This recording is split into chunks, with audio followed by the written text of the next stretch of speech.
Hi, I'm Rachel from Just Another Button Company, and I am excited to share the first mini Pinnie for the Pin Lovers Club. So with the Pin Lovers Club, we send out a mini pin pack, which has 3 pins. We send that out once a month. And also inside that package is a card that has an idea for a pin cushion. We're going to call those pin cushions mini Pinnies. So this is the first mini Pinnie. It's called Amelia's Pinwheel, and I'm going to make one with you today. So let's get started. All right, so for this mini Pinnie, you will need 2 pieces that are 3 7/16 inches, and these are going to be this little inner section on the pinwheel. You're also going to need the outer section, 2 of those, and I like to use a white print because it kind of becomes the negative space to show off your pinwheel. So these are also 3 7/16 inches square. And then the largest piece actually is the smaller of the squares. It's 3 1/8 inches, and you're going to need 4 of those. You will also need a backing for your cushion, and that is going to be cut 4 1/2 inches square. So to begin, we're going to take the larger squares and we're going to layer them. So I'm putting these right side together, and then I'm going to turn it and use my quilting ruler to draw a line. This is a friction pen. It's erasable with heat. So when I iron this, my line's going to go away. So I don't have to worry about it showing on my finished project. So again, I'm drawing a line from one corner to the other corner using an erasable pen on the back side of the fabric. So this is my light color on one side and my yellow color on the other side, and they're right sides together. And then I'm going to take some pins and pin on either side of the line. I don't want to pin across that line because we're going to be sewing right along the edge of the line. And you don't want to pin too close to the line either, because we're actually going to be sewing 1/4 inch on both sides of the line. So you're sewing 2 seams. All right. So I think 4 pins is enough to keep my pieces from shifting. So now I'm going to go sew 1/4 inch on the left of the line and 1/4 inch on the right of the line. Okay, so now you can see I've sewn 1/4 inch from my line on either side of the line. Now I can remove my pins, and I'm going to cut on the line to split this into 2 pieces. All right, now it's split into 2 pieces, and I'm going to press each piece to set the seam, and you'll notice that my line is gone. And then I'm going to press them open, and I'm going to press toward the yellow color.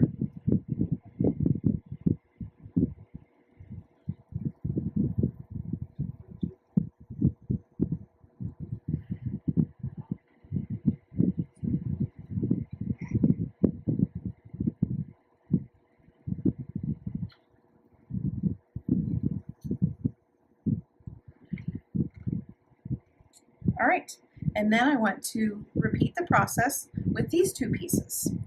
So layer them, draw my line from corner to corner, sew along the line, split them with my rotary tool, and then press them open. Okay, so now I have 4 half square triangles that make up the split section of the pinwheel. So now I'm going to take my 3 1/8 inch squares, and I'm going to layer them on top of these half square triangles. And then I'm going to make sure that I'm marking my line from corner to corner across this seam.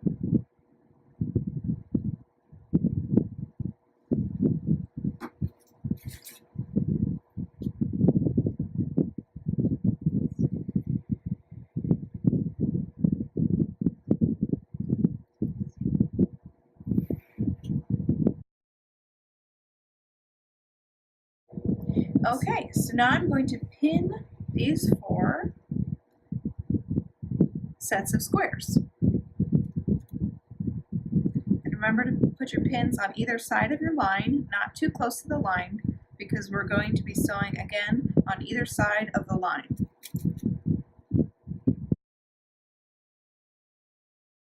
Okay, now I'm going to sew 1/4 of an inch on either side of each of these lines. Okay, now I've sewn all 4 of my squares, so I'm going to press, cut, and then press each open.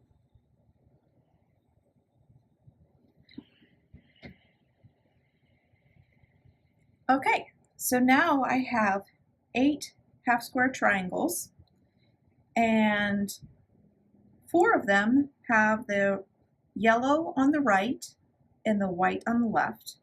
And the other 4, you'll notice, have the yellow on the left and the white on the right. So this set of squares I'm going to set aside and use for a different project. This is the set of squares that I want to use for my mini Pinnie. So I'm going to arrange these squares to match the pattern that I have here with the pinwheel. All right, I know that I have it arranged correctly because I see that the white is on the exterior of the pattern. All right, now I'm going to take my squares and I'm going to lay them right sides together, and I'm going to sew along this edge for this set and this edge for this set. Okay, now I'm going to press each of these seams and open them. All right, and then we're going to join these 2 rows. So pin and sew along this edge. Okay, now my 2 rows are joined, so I'm going to press them and open them up.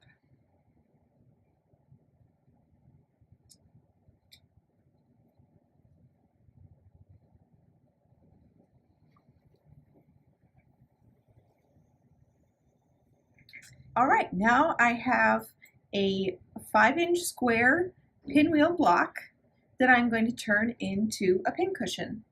So in order to turn my block into a pincushion, I'm going to layer it with the backing.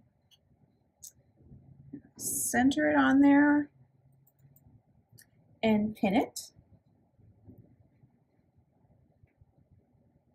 And then I'm going to sew all the way around the perimeter. And you might be tempted to stop and leave one section unsewn so that you can turn it through, but don't do it because I'm going to show you a trick for making little pillows or pincushions that's really easy for turning. So sew around all 4 sides and I'll show you how to turn it.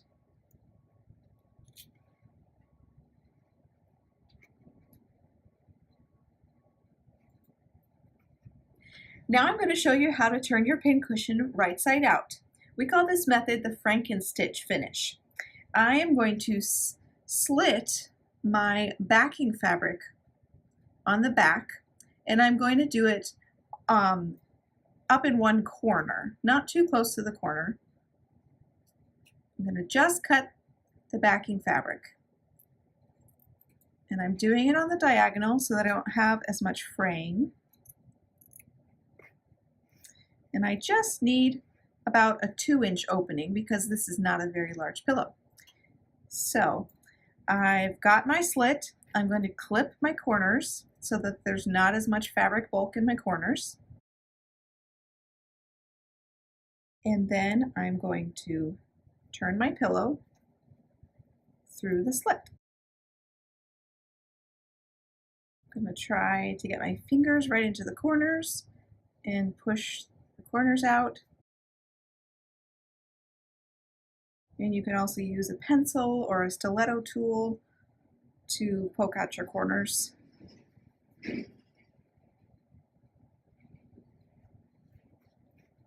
And then I like to finger press my seams too, just a little bit. I like my corners, and my seams are pressed nice and flat. So now I'm going to stuff through the slit.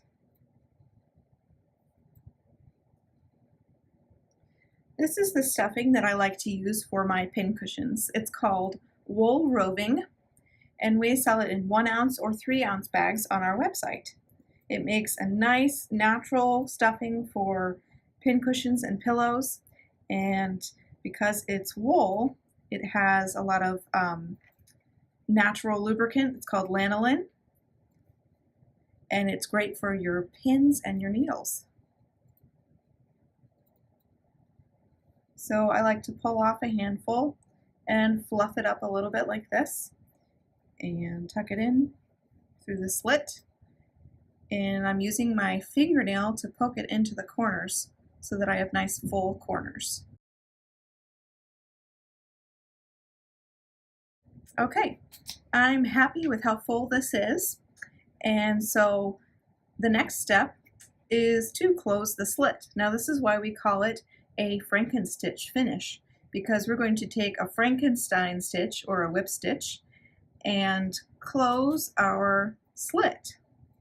So I have a threaded sharp needle, and I'm going to go in through the slit, come up behind it, and come out about a quarter of an inch from where I've cut my fabric. And I have a single strand with a knot at the end, and then right where I've come up, I'm going to take another little stitch and sew through my loop to just secure my thread right there. And then I'm going to use my fingers to hold the slit closed, and I'm going to take a stitch on one side of the fabric opening, and I'm going to come out on the other side, pull it tight, and then I'm going to come across again,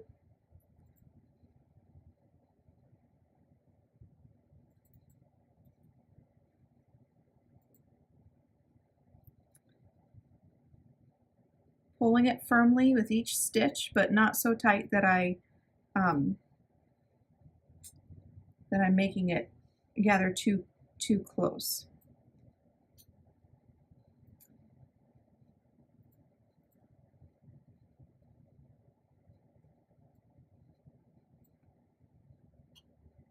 I want my fabric to just meet at the slit, not to overlap.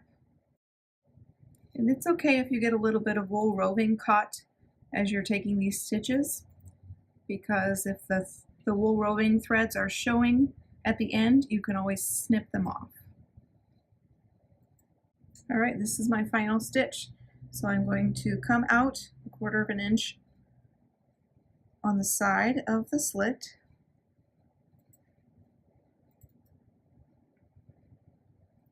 and then I'm going to take one final stitch right there and sew through my loop, and then I'm going to trim my thread tail. So my pincushion now has a little Frankenstein stitch boo-boo on the back, and if that bothers me, I can just cover it up with a fusible applique piece, or I can leave it just like this, because it's going to be sitting on the tabletop, so nobody's really going to see that part anyway. All right, now to finish off your mini pinny, I suggest layering a couple of beautiful hand-dyed buttons on the top and tufting. And if you want to see how to tuft a pincushion, look for our pincushion tufting video. Thank you so much for joining me while I make this mini pinny for the Pin Lovers Club. I hope that you sign up.